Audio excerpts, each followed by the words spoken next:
falte o óleo sobre a sua cabeça. Agora o que chama a atenção aqui, essas duas expressões: em todo tempo seja alto as vestes e nunca falte o óleo sobre a sua cabeça. É interessante por quê? Porque a partir do momento que você tem as suas vestimentas brancas, a partir do momento que você está separado, a partir do momento que você está santificado. Olha, muitas pessoas hoje entendem a santificação ou a santidade como algo sobrenatural, no sentido de dizer o quê? Não pode comer, não pode beber, não pode se expressar, não pode fazer nada. Não, a palavra santo significa separado, escolhido, preparado para uma obra específica. E somente quem tem glória na cabeça em todo o tempo, ele está preparado para viver uma vida de santidade. Já diz a palavra do Senhor: aquele que não andar em santidade, ele jamais poderá ver o Senhor. Aquele que não andar em santidade, ele jamais poderá ver a glória do Senhor. Agora permita-me eu falar algumas questões aqui relacionadas a essa questão do óleo, relacionadas a essa questão do azeite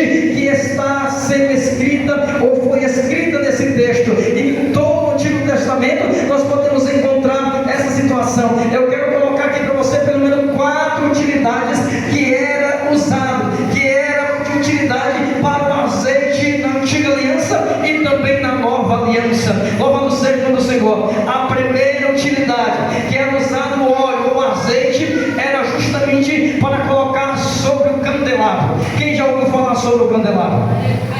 O candelabro era uma das peças, era um dos objetos sagrados que Deus tinha estabelecido para ser colocado no tabernáculo. Louvado seja o nome do Senhor. Esse candelabro, ele possuía algumas questões interessantes, algumas divisões. Louvado seja o nome do Senhor. E nessas divisões era colocado azeite, era colocado óleo. Louvado seja o nome do Senhor. Era como se fossem vários braços. Louvado seja o nome do Senhor. E o sacerdote, ele tinha a incumbência, ele tinha a responsabilidade de encher aqueles braços, louvado seja o nome do Senhor, de azeite e acender o fogo. Agora o que chama a atenção aqui é que o candelabro, ele precisava estar aceso, ele precisava estar ativo, mas chegava um tempo que o candelabro começava a apagar-se. O sacerdote observava e percebia que o pavio que estava ali naquele momento estava totalmente queimado, e aquele pavio que não foi tirado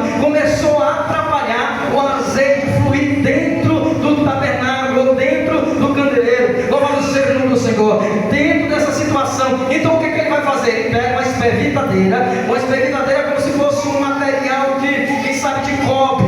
E aí naquele momento ele vai naquelas bocas que estão ali no candelabro e ele começa a arrancar, ele começa a tirar tudo aquele resto que foi queimado ali. Louvado seja o nome do Senhor, no pavio que estava ali. Aí de repente, quando ele tira tudo, ele enche novamente o candeeiro naquele momento de azeite, e quando ele fica cheio novamente, ele começa a atiçar fogo. Aí vem a pergunta: irmão, por que nesse momento o candeeiro ele não pode ficar aceso se tiver um resto ali de algumas coisas queimadas? É porque atrapalha o fogo, é porque prejudica o fogo não consegue sair, o fogo não consegue ser aquecido. O que tem a ver isso, irmão? Tem a ver o seguinte: nós não podemos deixar o fogo apagar em nosso coração pelo fato de ter algumas coisas atrapalhando esse fogo pegar sobre a nossa vida. O azeite até desce, o azeite até derramado, mas existem situações na nossa vida que nós temos que arrancar, e nós temos que tirar esse pavio que já está queimado, que está atrapalhando o fogo pegar. O que é isso, irmão? É o pecado, é as questões que estão atrapalhando a nossa vida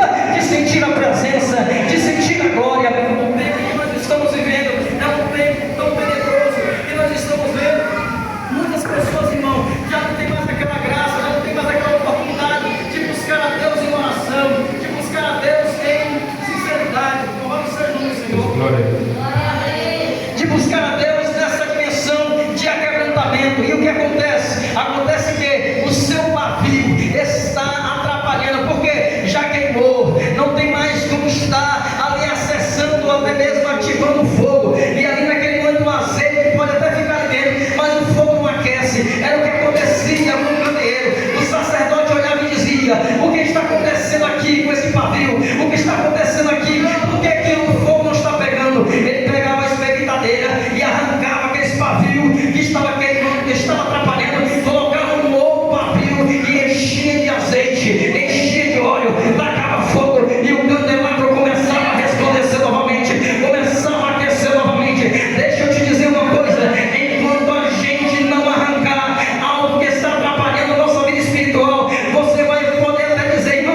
vencer, ele vai novamente brigar. Louvado e agradecido seja o nome do Senhor. O candelabro que estava dentro do santuário, ele não poderia ficar apagado.